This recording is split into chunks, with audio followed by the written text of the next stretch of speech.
Bismillahirrahmanirrahim. Assalamualaikum warahmatullahi wabarakatuh. Salam, Om Swastiastu, Namo Buddhaya, salam kebajikan, salam sejahtera untuk kita semua. Izinkan saya memperkenalkan diri, saya Dharma Rizky, mahasiswa tingkat akhir Universitas Nasional, Program Studi Administrasi Publik, akan mempresentasikan proposal skripsi saya yang berjudul Efektivitas Pelayanan bagi Pecandu dan Korban Penyalahgunaan Narkoba di Institusi Penerima Wajib Lapor atau IPWL Badan Narkotika Nasional Republik Indonesia. Selanjutnya terdapat sistematika penjabaran materi. Yang pertama, bab 1, pendahuluan, dilanjut bab 2, tinjauan pustaka, dan yang terakhir bab 3, metode penelitian.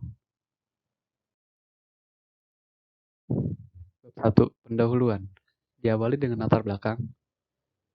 Dampak yang dirasakan dari penyalahgunaan narkoba di antara lain, seperti meningkatnya jumlah tindak kriminalitas, ekonomi yang terancam, sosial budaya, bahkan kesehatan masyarakat itu sendiri. Permasalahan tersebut juga semakin meresahkan, mengingat sebagian besar korban dari penyalahgunaan barang haram tersebut ialah remaja yang kita semua ketahui adalah generasi penerus bangsa. Hasil survei penyalahgunaan dan peredaran gelap narkotika pada tahun 2018 yang diakses dari laman website perpustakaan BNN terdapat peningkatan signifikan dari tahun 2008 sampai 2011, yaitu mencapai 0,24% atau sekitar 911.805 penyalahgunaan narkoba di Indonesia. Selanjutnya, salah satu dari upaya yang dapat dilakukan dalam membantu mengentaskan permasalahan yang dialami oleh pecandu narkoba adalah dengan melakukan rehabilitasi, baik secara medis maupun sosial. Lembaga yang melayani rehabilitasi adalah lembaga yang telah dibentuk oleh Kementerian Kesehatan dan Kementerian Sosial, yaitu yang biasa disebut dengan Institusi Penerima Wajib Lapor atau IPWL. Dilansir oleh media Indonesia, kasus narkoba di DKI Jakarta mengalami penurunan sebesar 23% sepanjang tahun 2020. Dari tahun 2019, sebanyak 5.893 kasus dan terjadi penurunan pada tahun 2020 menjadi 4.548 atau turun sekitar 1.345 kasus. Namun, peningkatan dalam kasus narkoba yang terselesaikan yaitu sebesar 13%. Pada tahun 2020, sebanyak 4.667 kasus yang telah diselesaikan atau sebesar 103% dari kasus yang ditemukan. Pemerintah sendiri sudah mengeluarkan Peraturan Pemerintah Republik Indonesia Nomor 25 Tahun 2011 tentang pelaksanaan wajib lapor pecandu narkotika yang juga merupakan implementasi dari Pasal 54 Undang-Undang Narkotika, di mana para pecandu ataupun korban penyalahgunaan narkotika dapat melakukan wajib lapor yang kemudian akan direhabilitasi di lembaga yang sudah ditetapkan oleh pemerintah. Masuk ke rumusan masalah, bagaimana efektivitas pelayanan bagi pecandu dan korban penyalahgunaan narkoba di Institusi Penerima Wajib Lapor IPWL Badan Narkotika Nasional Republik Indonesia. Selanjutnya, tujuan penelitian. Berdasarkan rumusan masalah yang dituliskan di atas, maka tujuan penelitian yang ingin dicapai dalam penelitian ini adalah untuk mengetahui efektivitas pelayanan di institusi menerima wajib lapor Badan Narkotika Nasional Republik Indonesia dalam memberikan pelayanan kepada pecandu dan korban penyalahgunaan narkoba. Selanjutnya, manfaat penelitian terbagi ke dalam dua manfaat. Yang pertama, manfaat akademis, dan yang kedua, manfaat praktis. Masuk ke bab 2, tinjauan pustaka. Kajian teori yang digunakan untuk menunjang penelitian ini diawali dengan teori efektivitas. Menurut Miller, Tangki Lisan pada tahun 2005 menjelaskan bahwa efektivitas dimaksudkan sebagai tingkat seberapa jauh suatu sistem sosial mencapai tujuan. Dalam teori Tangki Lisan, terdapat 3 indikator. Yang pertama, pencapaian tujuan. Yang kedua, integrasi. Dan yang ketiga, adaptasi. Lalu, masuk ke teori kinerja.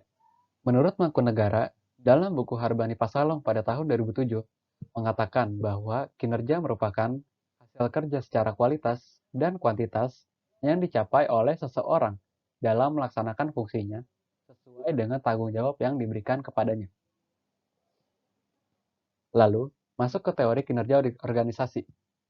Saizi Nasution pada tahun 2004 mengemukakan bahwa kinerja organisasi adalah sebagai bentuk efektivitas organisasi secara menyeluruh untuk memenuhi kebutuhan yang ditetapkan dari setiap kelompok yang berkenaan melalui usaha-usaha yang sistemik dan meningkatkan kemampuan organisasi secara terus-menerus hingga mencapai kebutuhan secara efektif. Lalu, masuk ke pengertian dari institusi penerima wajib lapor. Institusi penerima wajib lapor didefinisikan sebagai kegiatan pelaporan yang dilakukan oleh pecandu narkotika yang sudah cukup umur atau belum kepada lembaga penerima wajib lapor, sehingga mendapatkan perawatan melalui rehabilitasi medis maupun rehabilitasi sosial. Lalu, masuk ke kerangka berpikir. Identifikasi masalah yang diambil dalam permasalahan penelitian ini. Yang pertama, diduga adanya pelayanan yang kurang baik yang diberikan IPWL terhadap pasien yang hendak melakukan rehabilitasi di IPWL. Yang kedua, diduga adanya pelayanan yang pandang bulu dalam pelaksanaan pelayanan IPWL. Dan yang ketiga, diduga adanya proses asesmen menuju rehabilitasi sangat amat memakan waktu untuk pasien. Lalu mengarah ke tujuan efektivitas pelayanan IPWL. Tujuan dari efektivitas pelayanan IPWL untuk melihat sejauh mana IPWL dapat memberikan pelayanan kepada pasien yang hendak melakukan rehabilitasi. Lalu, indikator teori yang digunakan untuk menunjang penelitian ini menggunakan indikator teori efektivitas menurut Tangki Lisan pada tahun 2005 yang berisikan pencapaian tujuan, integrasi, serta adaptasi. Dan dari paparan ketiga poin di atas merupakan kerangka berpikir dari judul yang penulis ambil, yaitu efektivitas pelayanan bagi pecandu dan penyalahguna narkoba di institusi penerima wajib lapor IPWL, Badan Narkotika Nasional Republik Indonesia. Selanjutnya, masuk ke bab 3, metodologi penelitian. Pendekatan penelitian yang digunakan penulis untuk melakukan penelitian ini yaitu pendekatan kualitatif yang bersifat deskriptif. Selanjutnya, penentuan informan yang diambil penulis dalam penelitian ini yaitu menggunakan metode purposive sampling yang berisikan kepala subbagian rehabilitasi, yang kedua, direktur institusi penerima wajib lapor, yang ketiga, dokter institusi penerima wajib lapor, yang keempat, konselor penerima wajib lapor, yang kelima, staf institusi penerima wajib lapor, dan yang terakhir, pasien itu sendiri yang akan melakukan rehabilitasi di institusi penerima wajib lapor. Teknik pengumpulan data yang penulis ambil dalam penelitian ini ialah data primer yang berisikan observasi, wawancara, dan dokumentasi. Dan juga ada data sekunder yang melalui buku, jurnal, dan website yang berkaitan dengan instansi penelitian.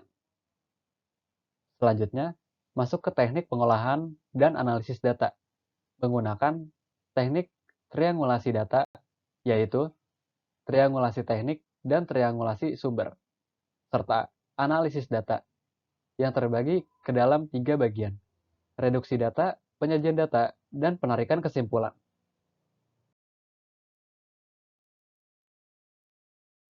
Lalu masuk ke bagian terakhir, lokasi dan jadwal penelitian.